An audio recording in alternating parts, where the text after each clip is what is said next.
UNO, Universal Nations Mobile Organization for all races of astro, geo, hydro, animals, plants, minerals, things and celestials welfare. ఈ అంశంలో భాగంగా అంతర్జాతీయంగా నానా సమస్యలు కేవలం మానవ జాతుల్లోనే మనం గమనిస్తున్నాం.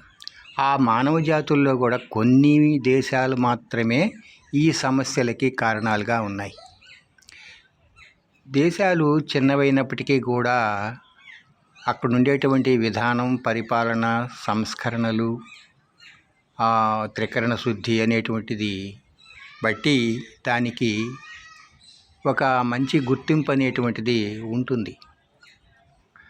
కానీ అభివృద్ధి చెందినటువంటి దేశాలు అనుకున్న చోటనే అనేక సమస్యలు నానా రూపాలుగా అన్ని వన్యప్రాణులకు ప్రాణులకు అస్తవ్యస్తం చేస్తున్నారు అని చెప్పేసి మనం గమనిస్తూ ఉన్నాం.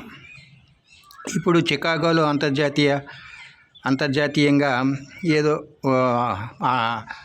మత సమ్మేళనం జరిగిందని విన్నాం. కానీ మనకేం తెలుసు, ఇప్పుడు భావితరాలకి ఏం తెలుసు?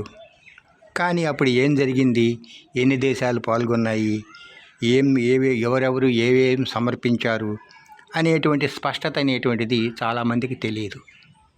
అంతర్జాతీయంగా జరిగినప్పుడు అది ఎన్ని దేశాలు, ఏ మతాలు అని చెప్పేసి స్పష్టత ఉండాలి. ప్రస్తుతం మన సోషల్ మీడియాలో జరిగేటువంటి చర్చ కూడా సరిపోదు.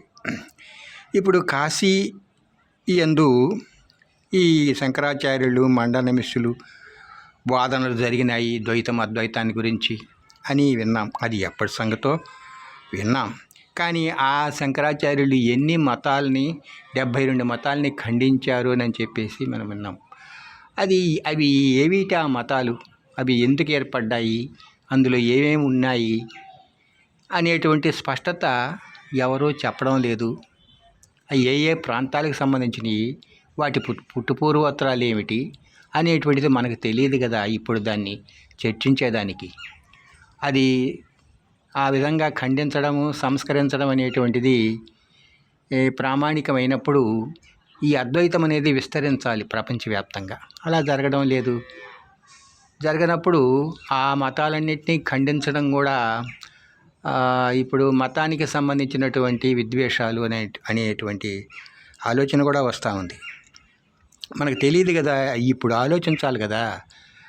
అవి ఏమిటి, ఎక్కడ, ఎవరు, ఏం చెప్పారు అనేటువంటి సైంటిఫిక్ రీజన్స్తో మనం చర్చించాల్సిన అవసరం ఉంది.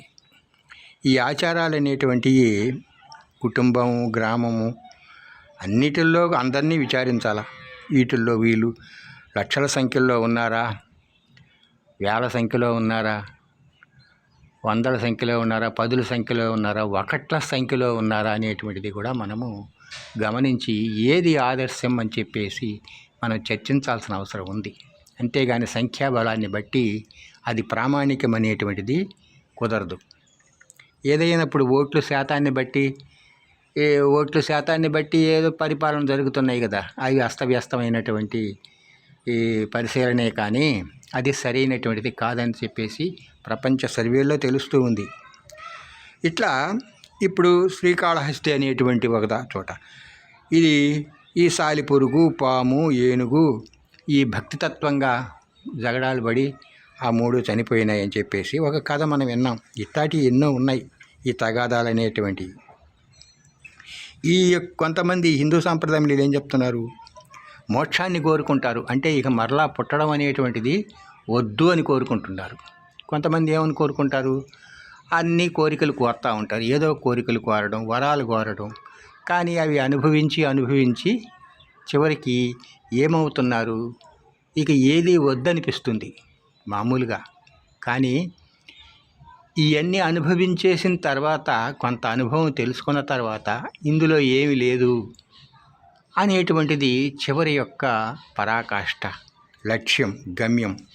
అదే హిందూ సాంప్రదాయంలో, ధర్మాల్లో ఉండేటువంటి విశేషం. కానీ ఇప్పటి వరకు కూడా ఎవరు ఈ పిహెచ్డి పట్టాలు పొందినటువంటి వారు కానీ వీళ్ళు ఎవరు ఆదర్శంగా ఈ లక్ష్యాన్ని కి ఉన్నారు. సంస్కరణల దిశలో అందరికీ ఆదర్శంగా ఉన్నారు. ఏ స్థాయిలో ఉన్నటువంటి ఉద్యోగి కానీ, ఏ స్థాయిలో ఉండేటువంటి విద్యార్హతలు ఉన్నవాడు కానీ, ఏ విధంగా సంస్కర్తలు అనేటువంటిది మనకు కనిపిస్తూ ఉంది. ఈ ఈ అంతర్జాతీయంగా ఈ సంస్కరణ దిశలో మంచి చేసినటువంటి సమాజానికి సంస్కర్తలుగా ఉండేటువంటి వాళ్ళని పదే పదే గుర్తు చేసుకుంటూ వారి యొక్క జీవన విధానాన్ని, చేసిన సంస్కరణల్ని ప్రచారం చేయడం చాలా తక్కువగా ఉంది. ఆ కారణంగా కూడా ఈ కీర్తి ప్రతిష్టల కోసం పాటుపడేవాళ్ళు ఎలా జరుగుతాయి? శివ.